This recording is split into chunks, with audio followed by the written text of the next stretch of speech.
duty, honor, country dictate what you ought to be, what you can be, what you will be.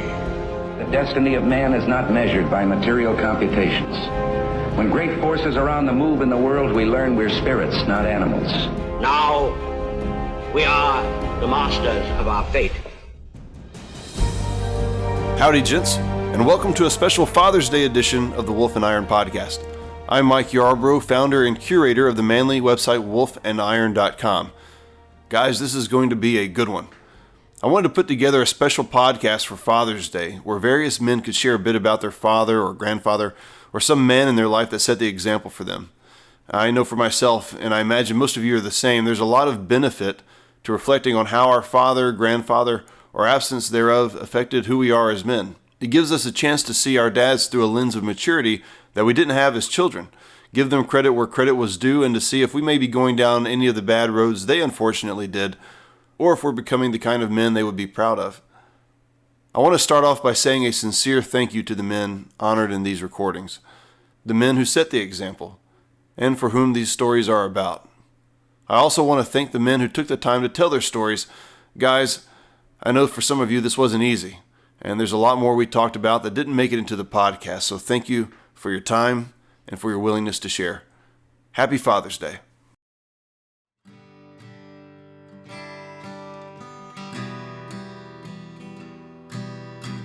My name's Cody Lanham. I'm 33 years old, and I currently live in Huntersville, North Carolina, just right outside of Charlotte. This story is about my grandfather, Melvin Sloan. I wanted to share my story about my grandfather, and not just my grandfather, but really my grandparents. They are very special people to me. I think if anyone is lucky enough and fortunate enough to have grandparents that are active in their life, I think anyone would agree that it's a very special thing.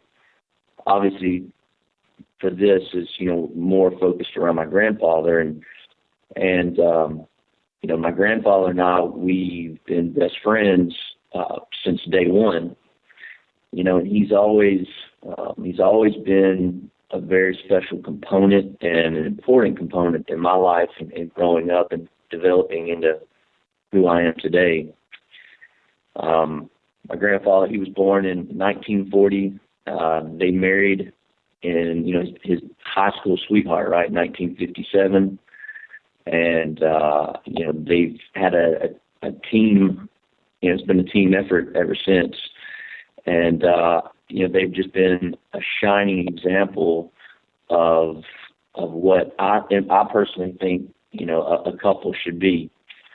And I've always looked up to them, and certainly looked up to him, as a man, as a guide, if you will.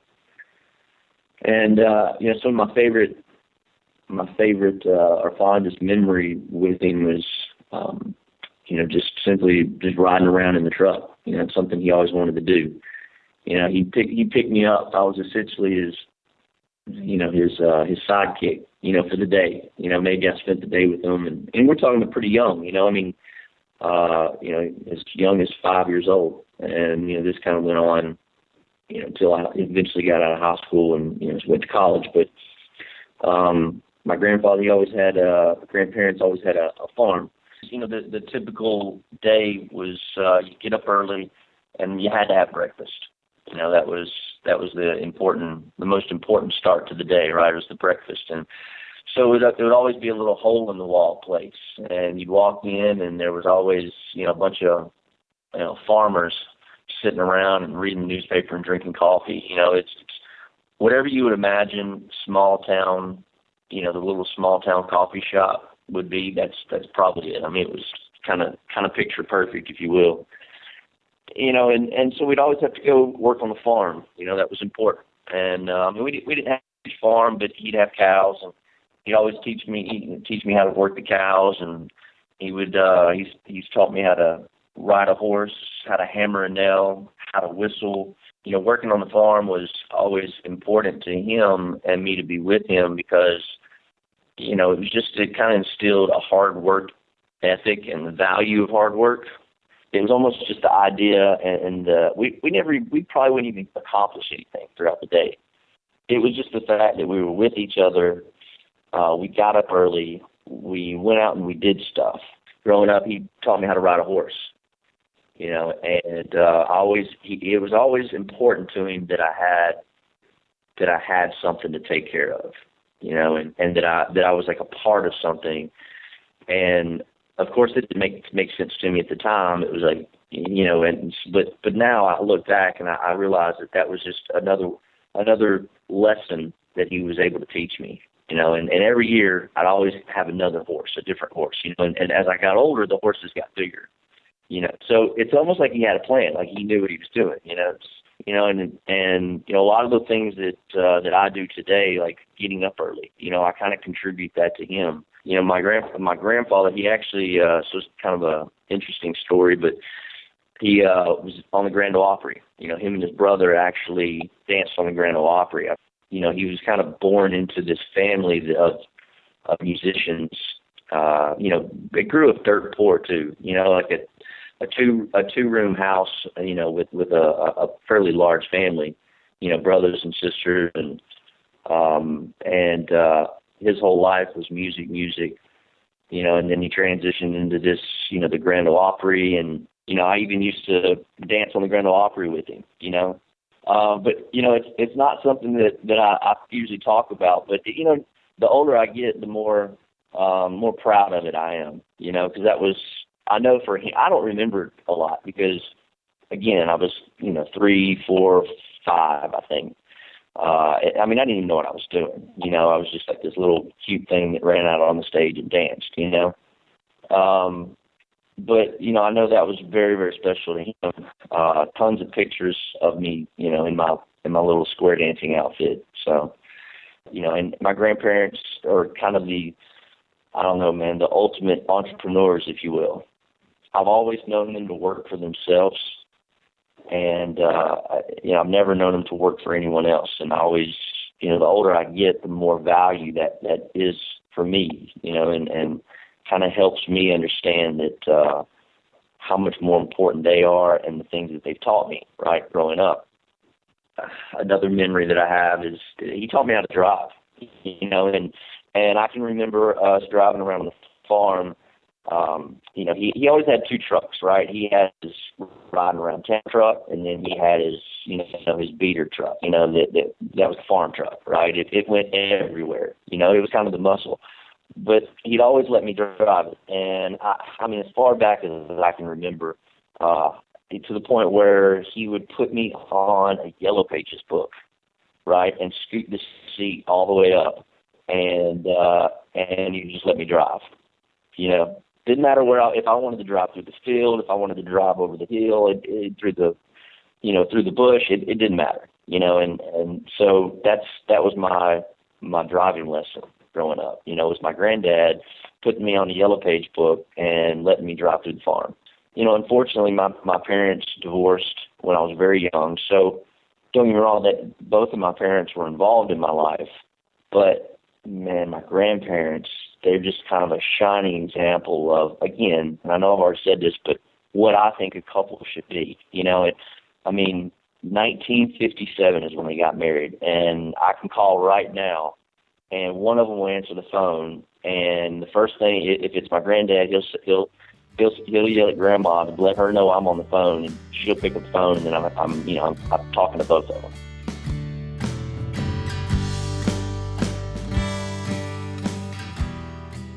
My name is Chris Caudill. I'm 34, and I live in Flagler Beach, Florida. Growing up, my father was in the military early on. He was from the time that I think I was born until I was probably, I would say, 7 or 8. He was in the United States Navy, and once he got out, he started working for the prison system, and he was very consumed with work. Although he did make a lot of time for my brother and myself, he would be gone a lot because of his job. He had to drive, I believe it was like an hour and a half to work every morning, and then, you know, returning in the same manner. And he would not necessarily be there, but, you know, after he got home, he would be tired. So, you know, we went and did a lot of trips around the country. He would take off time, and we would drive all over, you know, Yellowstone, and we'd drive up to West Virginia, where he was originally from. And I actually got to see snow for the first time, type of deal. So, yeah, he would invest in us, but it would be sections at a time. And I recently wrote a blog post about how he and my mom would invest in us in that manner. You know, they would sacrifice as much as they could to, you know, provide for my brother and myself. But, you know, because we were poorer growing up, we just didn't get that quality time as much as we would like. So it was mostly just the weekends, and then we wouldn't really see him during the week, because he would come home, eat dinner, be tired, and pretty much go to bed. You know, growing up, I was a rebellious teenager, and he was actually in the midst of becoming a Southern Baptist preacher. So again, he was investing, but he was more investing in getting educated, going to seminary, and then he would put a lot of time into the church and into other people. And my brother moved away, went to join the military himself. So I was kind of left to, I wouldn't say fend for myself, but, you know, there wasn't a whole lot of interaction. So we actually had a falling out for a while. You know, so I don't even know what it was. It was something stupid. But we didn't really communicate too much. And it took a long time, probably about 3 years, for us to finally kind of open the communication gates open again. Now, flash forward to where I am now. I have 3 children. I was getting ready to be an 11-year-old boy, a 9-year-old girl, and a 5-year-old boy. And so he made the transition from being a sacrificial father to now he's like, you know, the quote-unquote ultimate grandfather. You know, he takes every second that he can get away from his church and, you know, the responsibilities of that line of work, and he comes to as many school functions as he can with the kids. So it's very interesting on how he sacrificed so much for us in the beginning that, you know, he really wasn't connected with us in a, you know, everyday situation, because he was investing in his career, his, you know, yeah, so, yeah, he was investing so much in the church community that it made it, our relationship a little rocky. So for me, whenever you talked about, you know, kind of how we see our father or grandfather, I see how much he sacrificed to make us be where we are now. And now he can invest in our children more because he's in that position. So that's something that's kind of hard for me to process, but it's a good thing in itself, if that makes any sense. When I write personal posts about my father, I wrote one a while back about, I asked him about, I never saw him cry whenever I was a kid. And I asked him to kind of just type something out. He's very expressive in his words when he types. So I asked him to type something out for me. He wrote a little blurb, and I put that in there, but then he followed it up, and he actually wrote a letter explaining how he didn't want my brother and I to see him cry. So he said he actually showed a lot of emotion, but he did it privately so that we weren't actually able to see it. And I asked him why, and he actually couldn't tell me why. So that's just kind of the age we were growing up in. You know, it was the late 80s, early 90s, and it was, you know, kind of like that John Wayne time of our community, whatever you want to call it. But he was a man's man. He was a military man. He was a rough man. He had a rough time with his his father passed away when he was 15. And then his stepfather passed away when he was in his, I'd probably say 30s or 40s. And so he had a lot of loss, and a lot of his role models had passed away. And it was just a very rugged time in our society. He told me a while back, and it kind of like knocked me for a loop, because I don't recall, let's say it that way, I don't recall hearing him tell me he was proud of me and many things that I did, because I was such a rebellious kid. I never really got good grades in school, getting in fights, just if there was a wrong path, or not necessarily wrong, but a not so lit path, that was the path that I was on. I took the hard road every time I got the chance. And so, recently he's been telling me more and more about how proud he is of me. And that's something that it's kind of hard to swallow at first, because you're like, how is it, were you just not proud of me before, and now you're proud of me now? Or so it's hard to process. And, but it's also a reminder to me to tell my kids about how proud I am.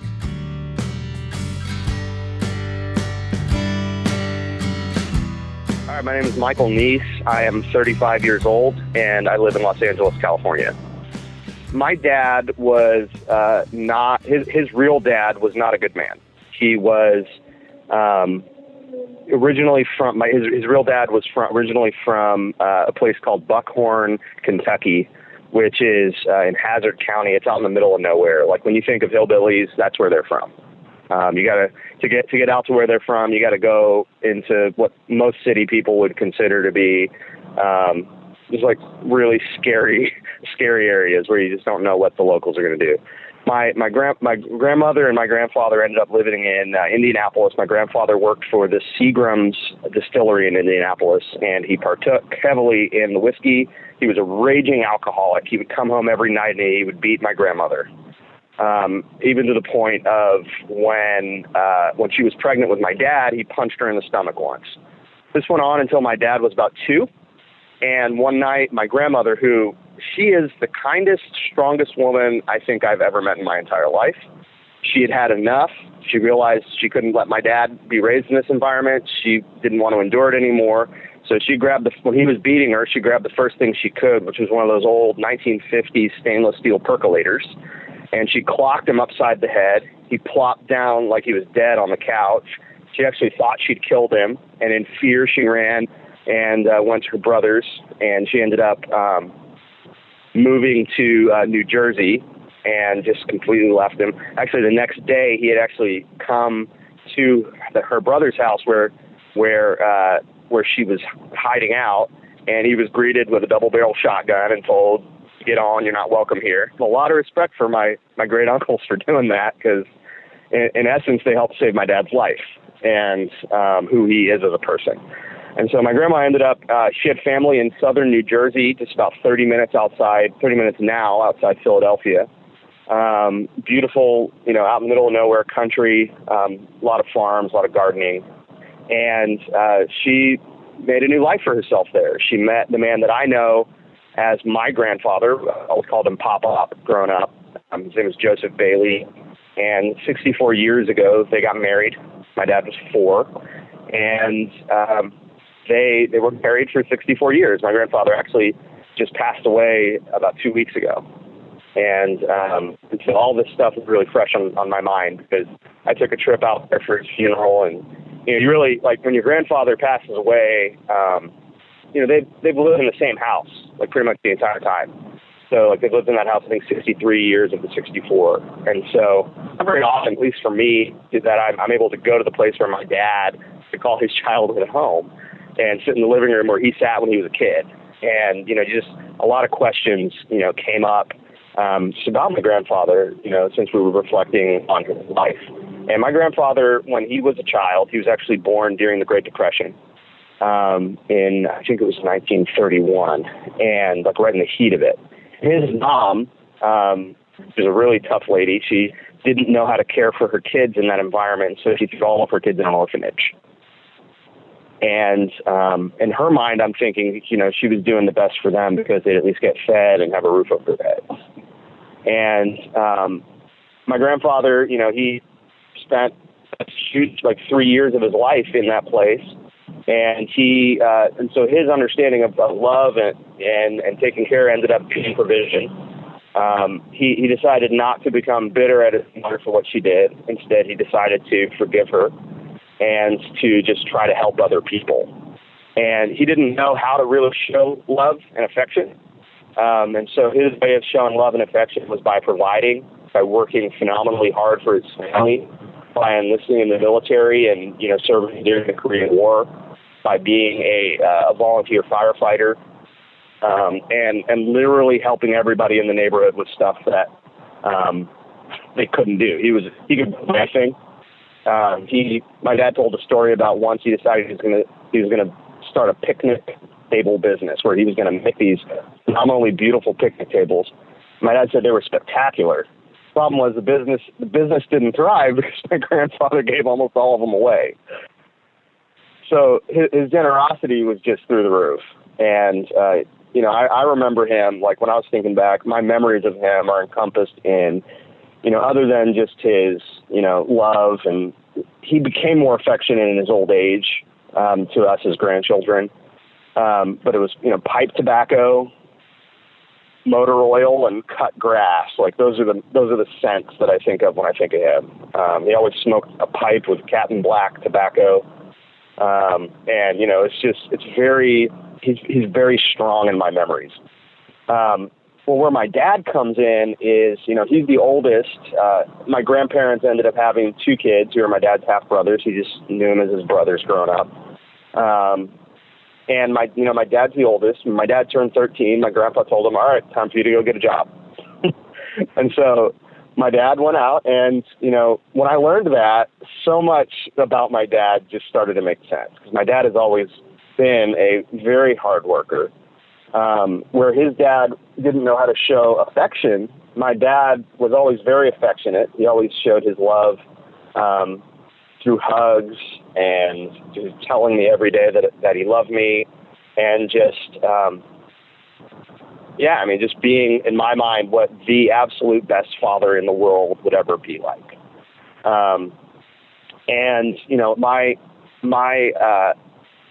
My parents met in the late 1960s. I think they got married in 1969.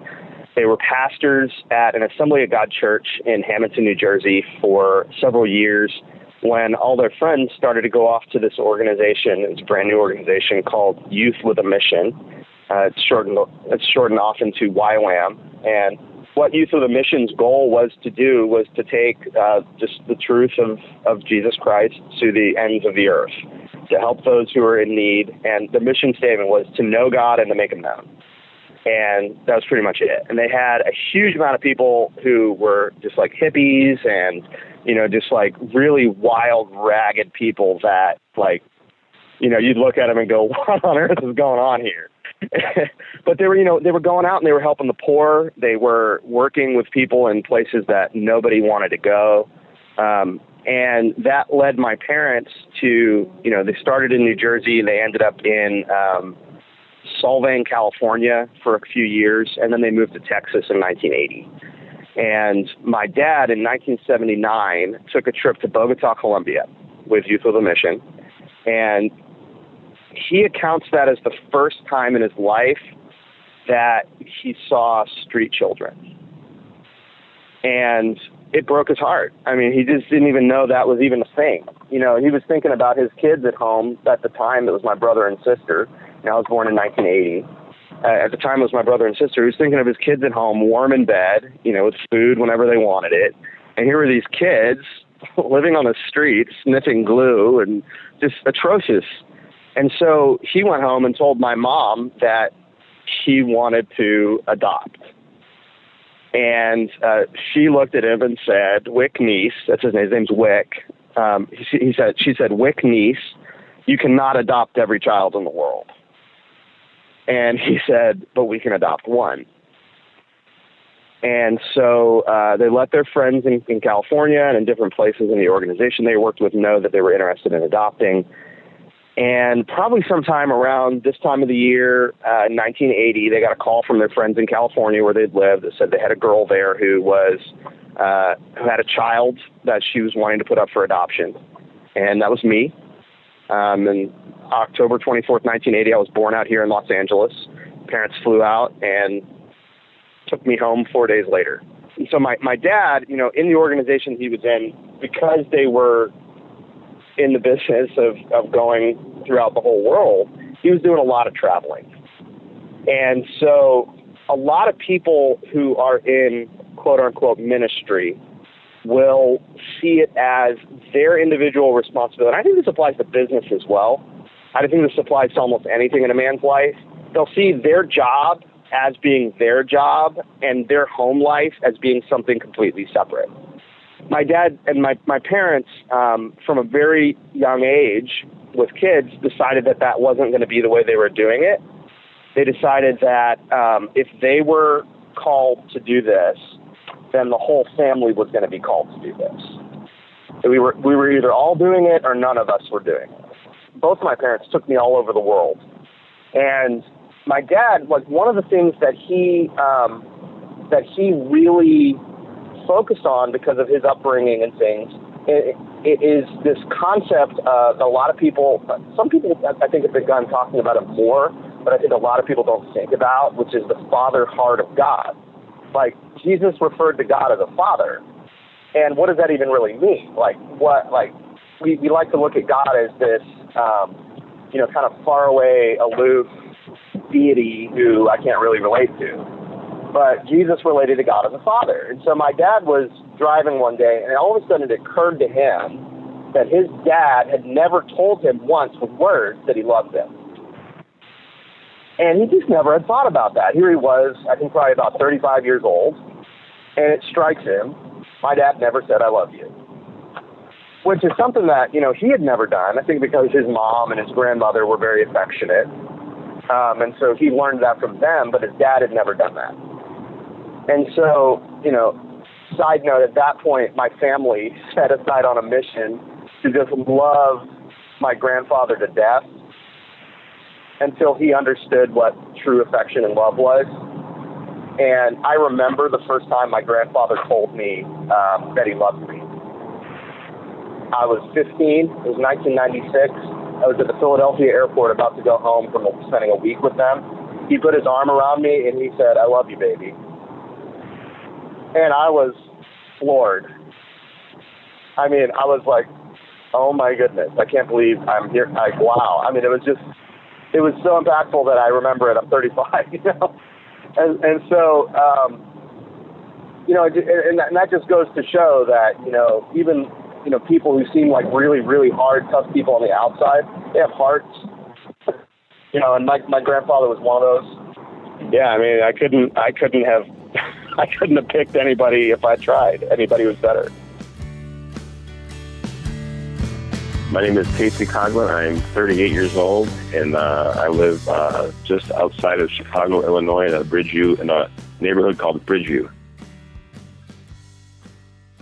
We're going to talk about my grandfather. His name was Richard Scheid. My grandfather was probably the strongest man I ever knew. He was a hard worker. He was just a great, amazing guy. He took care of his family. It didn't matter if it was grandkids, cousins, second cousins. It didn't matter. He was always hardworking, and he was always working. He was always doing something. And the more as we grew up, we found out more about his life. And one of the things that stands out to me about him was his humility. And the more you listen to this podcast or other podcasts, they always one of the questions about what does it mean to be a man. The majority of the time, humility is going to be in that answer. And the more we found out about him as we grew older, he never told us anything. We had to find out from other people. And probably he stands out for our family and for probably the whole entire world was that there was a fire in Chicago in the 1950s at a school called Our Lady of Angels. And if you Google Our Lady of Angels fire, the first thing that's going to come up is a picture of my grandfather. And it was a really, I shouldn't say famous, but a well-known fire because it was a tragic fire, but it helped out with installing sprinkler systems in the schools in Chicago. But he was at this fire, and somebody snapped a picture of him carrying one of the victims of the fire out of the fire, and he was just this amazing man. And everybody knows this picture, but not everybody knows that it's my grandfather. So there's a legacy behind him. There's a story behind him, and So like I said before, he was a very humble man. He never said anything, but we knew that he was in the Marine Corps. We knew he had fought in World War II. Come to find out later that he served in China as well. And nobody knew. That's all that we knew for so long. And then about a year ago, my aunt uncovered a picture of him in uniform, and it's very faded, but standing with a 4-man crew in front of a tank. So we can only imagine that he served as part of a tank crew, but nobody knows. There's no record of information. He didn't sit around the barbecue bragging about it, and he always barbecued at his house. He never bragged about it. He's always wanting to brag about somebody else, his grandkids, his kids, the neighbor kids, somebody else that was always, he always wanted to tell the story for somebody else and give them the light. And by all means, he could have told numerous stories about his life, but he was always wanting to tell a story about somebody else and help them out. And just looking back on his life and what that meant, and it just stands out as he was just this amazing, humble man and amazing hard worker as well. I don't remember this, it must have been before I was born, but he had cut his finger off on a table saw. So he only had his index finger, he only had half of an index finger. And he would always, on his right hand, he'd always say, give me 4.5 instead of give me 5. And if he was telling you something that you needed to know, you knew it was important when that half a finger was coming out, and it was being used to point at you or used to describe something or tell a story. And my parents live in a house that he used to live in, and it's a super old house. It has a historical marker in front of it. And when we were kids, he was always coming over there to do something. And so when we knew my grandpa was coming over on a Saturday, because my mom would go out and get Dunkin' Donuts and black coffee. And so we knew grandpa was coming over. So our Saturday was ruined. It wasn't video games. It wasn't playing. We had to do work, or we had to watch grandpa do work and get him tools and hold something. And so we knew that our Saturday wasn't going to be, playing with our friends. It would be working with grandpa. And we were remodeling an upstairs bathroom. And like I said, it's a super old house, so everything in there was original. And he had taken out, we were doing the bathroom, and they were putting a new bathtub in it. And the bathroom had a cast iron bathtub. So there's no way we're going to get it, me and I'm the youngest brother, but we were all kids. So there's no way we're going to get this cast iron bathtub out of the house. So he decides he's going to open one of the bedroom windows and throw it out the window. And the second story, it hits the driveway. It shatters in like a million pieces, pushes this big divot, just big crater in the driveway. And then shortly after, the bathtub went out the window. The radiator in the kitchen went out the window. But he picked that up. He picked that up by himself and threw it out the window. And it was pretty impressive. Probably one of the biggest things is I realized that I didn't take advantage of the time that I had to spend with him, and I wish I would have given him more. And he gave us so much love and respect, and I wish I would have given him more when he was alive. And he passed a few years ago, and his funeral was very difficult for our family. But what kind of helped with the whole day at his wake, his viewing, was just this showing of respect that firefighters from all around the area. I mean, he was a firefighter in Chicago, but he lived in Oak Lawn, which is a suburb, and just firefighters from every neighborhood were coming over there. There was a posted guard from the Chicago Fire Department at his casket for the whole entire time of the viewing, and it was just this show of love and respect, because that's what he gave out to everybody that he met. And it didn't matter if you were a stranger or if you were his family member. He respected everybody. He loved everybody. He honored everybody. And at his death, that was shown back to him and to his family. And that really, I mean, it was a huge loss for all of us when he did pass. But just the amount of love that he gave out and to receive that back was a huge help to all of us. And he prepared, you know, not only did he help us with our everyday lives, with fixing stuff around the house or any of that kind of stuff, but he prepared us for when he wouldn't be here by his love and his respect for others. And then they gave it back. And it was just fantastic. And it really just speaks about everything that's, you know, manliness, being tough. And he was the toughest guy. He was the strongest guy. He was super duper skinny, but he was the strongest guy I ever met in my life. He's a great man, and I really appreciate the opportunity and the time to talk to him and honor him. And I want to live the life that he lived and leave behind the same legacy that he did.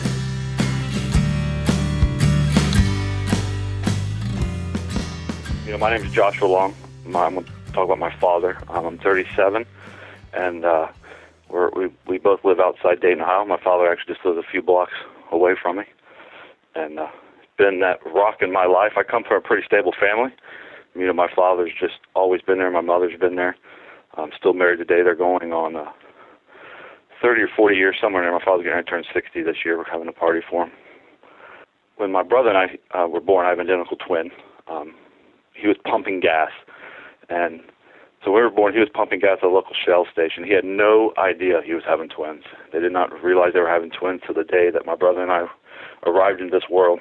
So couldn't imagine the stress on him at the time. But you know, that nothing really ever stops my father from achieving his goals. He went on from pumping gas to sweeping floors at a machine shop, and became a journeyman mold maker and the manager. And now he works for General Electric here outside Cincinnati. And he's just always been that guy that works every day of his life to provide for his family. Growing up, he worked third shift a lot, so we didn't get to see him a whole lot because he was sleeping during the day and working at night. But I always remember this smell. You know, he was a machinist, so he always smelled like cutting oil when he would come home from working all night. And even today, when I walk into clients' plants and smell that machine oil, it reminds me of my father. So he's taught me everything I need to know as a man. Even today, he's still teaching me. He's that type of guy that doesn't really let people do things for him. He's going to learn how to do it and get it done. So it's just amazing on what he knows. I mean, from working on a car to working on the house to even building a computer, he just doesn't let him not knowing stop him from achieving what he wants to get done. Even today with my kids, I always laugh that our kids, my brother's kids, my sisters and I, they go down to his house, and my father's kind of switched roles with him. He's not the father figure anymore. He's the grandfather, and he almost treats them like equals. So he's like reliving his childhood, playing with these kids, and loving every minute of it, even to the detriment of me trying to be a dad. But you know, he's just that guy. He's that guy who taught us how to camp, done the scouting. He bought me my first gun when I was a teenager and taught me how to shoot. And today, him and I and our kids enjoy shooting. He's the first person I call if I got a problem, and the first person I call if I need any help. Just that best friend. So many people these days, so many kids, have to make it without a dad, and a lot of them do it, and many of them just don't have that male influence. I contribute 100% to my success in life at the man he made me and allowed me to be. And I mean, it could be something as little as, you know, being that, teaching him to be that father figure and that friend, clear down to I know how to change oil in my car, or I do all my own home repairs because of the example and him teaching me, you know, through the years. He taught you to not rely on other people. You at some points have to, but where all possible, you can be self-reliant. And, you know, I followed his footsteps into manufacturing, but he didn't allow me just to stop at getting a job in manufacturing. He encouraged me to go on to school, go on to college, get the degree, and I still want to stay in manufacturing, so that's still what I do today. And that's all because of, you know, just seeing him work in that from pretty much the day I was born. He's normally the guy I call because he knows the tips and tricks. I think I let him down about a year ago. I decided I wanted to try something on my own, and I relaid the wood floor in our entire house without him. And I got it done, and I even posted on Facebook. The only reason I got it done is because of some of the things he taught me, all the things he taught me. But then I probably took that joy away of him coming down and working with myself and my son on it. So a little bit of regret. But I posted 2 big lessons I learned from doing a job that I learned from my dad. Is one, make sure you have the right tool for the right job. And 2 is you can never have enough raw materials. Him and I are different in one way, where he's a little more, we affectionately say, anal attentive than most of us in our family. But that ensures that when he teaches you or when he does something, the job's going to be done right. And you're never going to think any different of that from him. Even if it takes him 2 more weeks to get it done, he'd rather have it done right than quickly. I had an example a couple of years back where my wife and I was going through a bit of a spell, and it would have been very easily at that time just to end it, just to walk away. And I could tell I disappointed my father with my attitude, and he'd just get that look on his face, right? But, he sat me down, and he just said, I'm disappointed in you, but I'll be even more disappointed if you stop here. And that was motivation enough. That was motivation enough to realize that I'm not only letting myself down, I'm letting down the man who I admire most in my life. So, and he gave me the speech about marriage, and he's been married many decades. And he says, you're going to have years that suck, and you're going to have years that are great.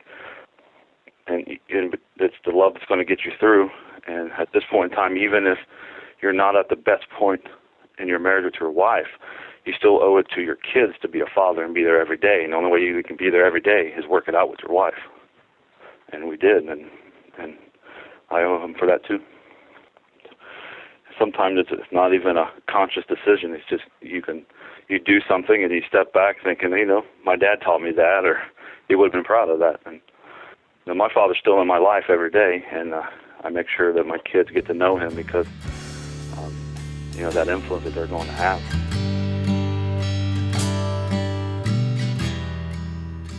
My name is Jeff Fisk. I'm 48 years old, and I'm located in Roswell, Georgia. This is about a gentleman named Slim Abbott, and Slim was not my biological grandfather, but I never knew my biological grandfather, and I didn't really know my father very well. And Slim was, he kind of served both as a father and a grandfather to me during the course of his life. I had a difficult time growing up. And this guy, Slim, he was always there for me. When I was in my late teens and I ended up homeless for a little while, he put me up. That, he laid down the rules and he told me what they were and told me that if I could not abide by his rules, that he would have to put me out. And I had a hard time abiding by the rules. And one day I got home from work and he had all my stuff packed for me. He already had it in his car. And he, as soon as I walked in, he turned me around, took me out to his car, and carried me down to the YMCA in Winstead, Connecticut, and put me out on the sidewalk, and said, "Man, I hope they have room for you." And he left. And the thing is, I knew the man loved me, and I knew that he was only acting in the best interest, not only of himself. And not only in my best interest, but he was acting in the best interest of his family. And when I was a young man, I might not have been the best influence on people, if you understand. Yeah. I had some troubled times there for a while. But, I remember all the way back to when I was just a kid. My only really good memories of my childhood were spent with Slim. And it always revolved around work, hard physical work. He lived up in Colebrook, Connecticut, and which is up in the mountains. He had a creek and a waterfall in his backyard, and his yard was on a slope.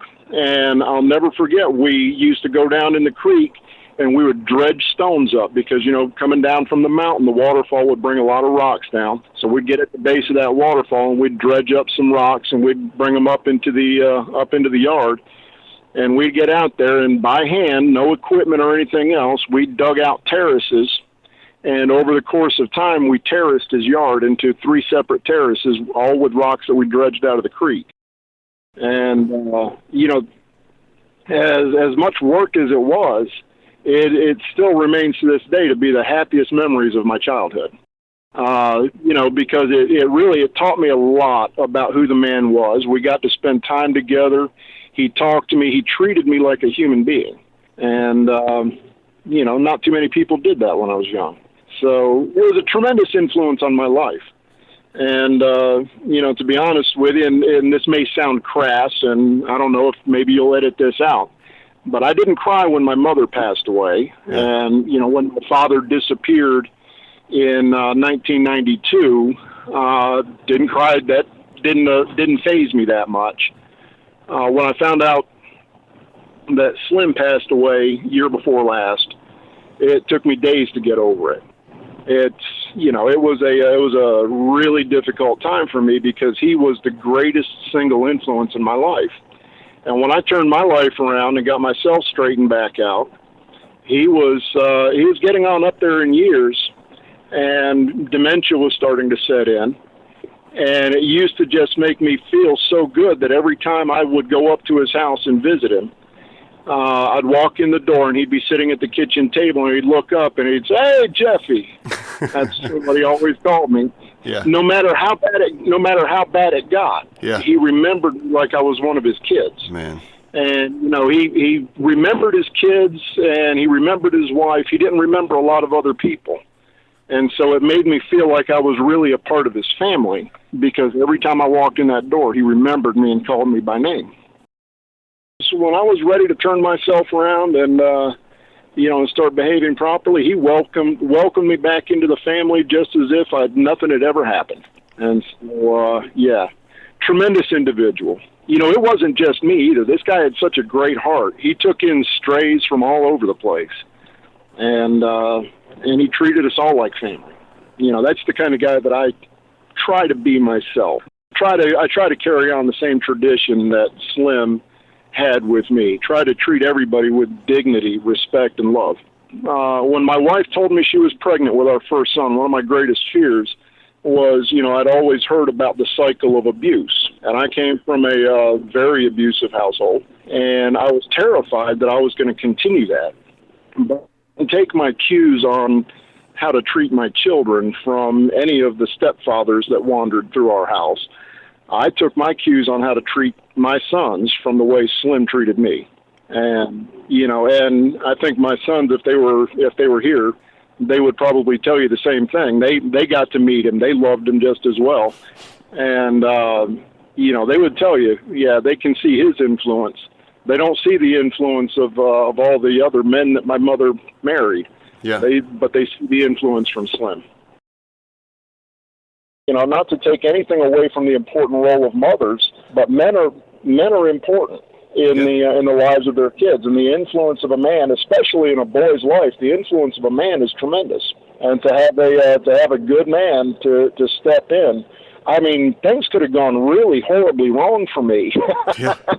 And one of these days, you know, I've had a lot of people trying to encourage me to write a book about some of the stuff, because I'm telling you, things could have gone really, really wrong. And I tell my kids, I was never in any real trouble, but I stood so close to it, sometimes you could still smell the smoke on my clothes. And, you know, there was always in the back of my mind, knowing when I was doing some of the stuff that I was doing, that Slim would definitely not approve of this. And, you know, I remember when I first moved back up to Connecticut in the 80s, and he took me through downtown, and he pointed out a couple of places and said, you know, hopefully you don't have a taste for drink, Jeff, but if you do, stay out of these places because, you know, dangerous things happen there. As soon as I got out of his car, that's exactly where I headed, you know, right into the place that you told me to stay out of, knowing he wouldn't approve of it. Yeah.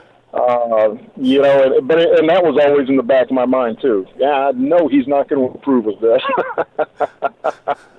You know, it was there when I had to change myself back around. I finally, you know, got out of that way of life. And, you know, and I started thinking, you know, I could actually go back up and sit and talk to Slim now, and he would be proud of me.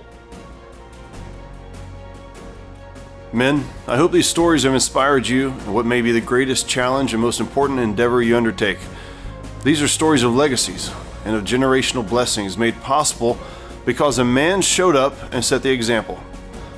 Happy Father's Day once again, and as always, keep your powder dry, and may a fair wind be always in your sails.